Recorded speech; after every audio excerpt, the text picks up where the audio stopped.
भगवान कृष्ण सफाई देते हैं, नहीं मैया ये झूठ बोलते हैं, मेरे मुँह में माटी लगाकर झूठ बोलते हैं। और दाऊ भैया भी इनके कहे में आ जाते हैं। मैया बहुत बुरो बल दाऊ, मोसो कहत मोल को लीनो, आप कहावत साऊ। यशोदा माँ को सफाई देते हैं कि हे माँ मैंने माटी नहीं खाई है। तब तो सभी ग्वालवाल सत्य सिद्ध करने के लिए कहते हैं मैया हमने इसे खाते हुए देखा।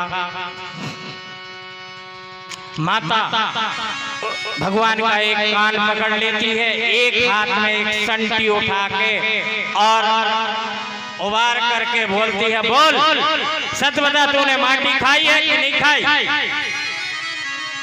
तब तो भगवान बोले कि ए मैया मैंने, हमारे तो एक सिंगराम दद्दा थे, उन्होंने शरीर छोड़ दिया है।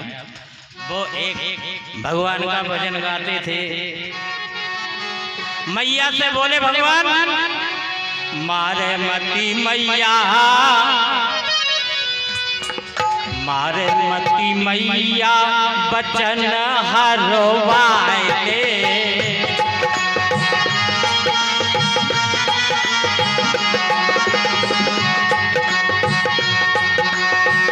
मारे मती मैया बचन हरवाए दे।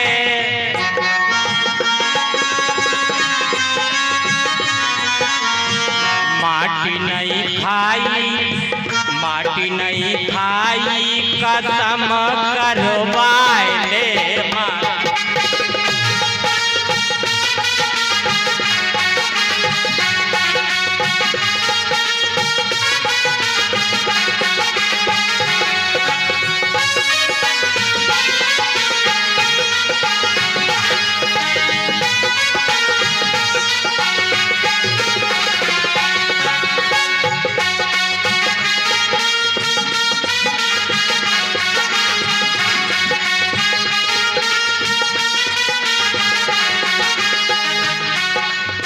गैया की कराए ले, ग्वाला की कराए ले।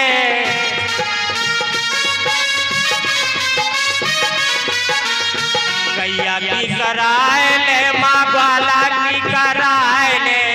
प्यारी गई गैया, प्यारी श्यामा गैया पे हाथ रखवाए ले।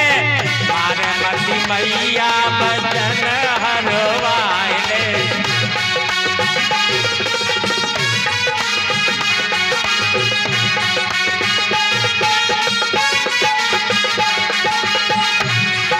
भगवान को इस प्रकार आंखों में आंसू भरते हुए देखकर मैया को दया आ गई और मैया वह छांटी फेंक देती है, कान छोड़कर अपने हृदय से लगा लेती है।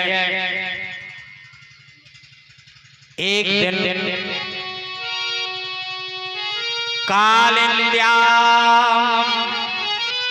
कालियस्य शीद्रघा कश्चिद् विषाग्ना याप्य मडप्य अस्मिन्नो पतन्यपो परिगा खगा। कालिंदी के तट पे भगवान ने देखा कि एक जगह ऐसी है कि वहां से कुछ पक्षी उड़ते हैं। जो भी जानवर उस जल के ऊपर से निकलता है वह उसी जल में गिर के मर जाता है। उसकी जांच करने के लिए वहीं एक पेड़ खड़ा है, उस कूल पर, उस किनारे पर वो है कदम्ब का। खेलते खेलते भगवान सभी बालकों को वही छोड़कर और उस कदम्ब के पेड़ पर चढ़ गए। कदम्ब के पेड़ पर चढ़कर और उसी जमुना जी के उस कुंड में कूद गए, जिसको काली कुंड, काली दह कहते हैं।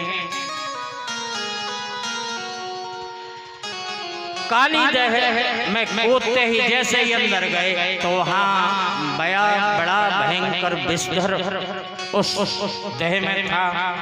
वो सो रहा था। भगवान कृष्ण को पहुंचा हुआ देख नाग पत्नियों ने देखा वो कितना सुंदर वाला है। उन्होंने कहा नाग पत्नियों, बेटा राजकुमार भैया तुम यहाँ से भाग जाओ, हमारे पतिदेव अभी सो रहे हैं, यदि वो जाग जाएंगे तो तुम्हारी मृत्यु हो जाएगी। बहुत विष वाले हैं, बहुत बलवान हैं। भगवान कृष्ण ने कहा कि हम आपके पति को जगाने ही आए हैं। उन सर्पणियों ने, उन काली की महिलाओं ने कहा नहीं, जाओ तुम अपने प्राण बचा कर भाग जाओ, वो तुम्हें मार डालेंगे, बहुत तीक्ष्ण विष छोड़ेंगे, तुम उनकी विष ज्वाला से जल जाओगे। भगवान ने कहा तुम नहीं जगाती, हम जगाते हैं। भगवान ने चरण मार दिया, काली फंकार करके उठा और भगवान पर जहर छोड़ने लगा। भगवान पर उसके जहर का कोई असर नहीं हुआ। भगवान ने उसको पकड़कर उसको तोड़ मरोड़ दिया, सब उसका बल निकाल दिया।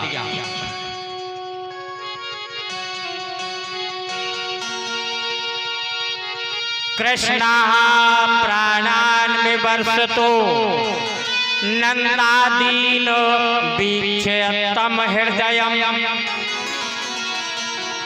प्रत्ययसे तत्सा भगवान राम कृष्णा न भावति। भगवान उस काली भयंकर नाग से वहां जल के अंदर युद्ध कर रहे हैं, उसको तरह तरह की यातनाएं दे रहे हैं। वह बड़ा बलवान है। यहाँ बालकों ने सूचना कर दी थी कन्हैया इस काली दह में कूद गए हैं। बलराम भी उन बच्चों को समझाते हैं नहीं, बलदाऊ जानते थे कि कोई ना कोई कारण होगा, बगैर कारण के कृष्ण नहीं कूदेंगे। लेकिन कुछ बच्चों ने वृंदावन में जाकर खबर कर दी। वहां से नंद बाबा, यशोदा, रोहिणी और भी ग्वाल गोपियां रोते हुए उस यमुना जी के तट पर आ गए। भगवान को ना देखकर यशोदा मैया जमीन पर गिरकर रुदन करती हैं। बलदाऊ समझाते हैं मैया धैर्य धारण करो, वो तो आ जाएंगे। भगवान कृष्णस्य गर्भजगतो अति भराव वसन्नम पाणिना प्रहार परिरुग्ण पदात्म फलम पत्रम। भगवान कृष्ण ने उस काली को हरा दिया, उसका नंग नंग शिथिल हो गया। तब तो वह भगवान की शरण में आ गया, बोले क्षमा करें क्षमा करें। भगवान कृष्ण बोले ऊपर ले चलो, जल के ऊपर। भगवान उसके फण पर खड़े हैं, वह लेकर ऊपर आया। जल से ऊपर भयंकर नाग निकला और उसके ऊपर भगवान नृत्य कर रहे हैं।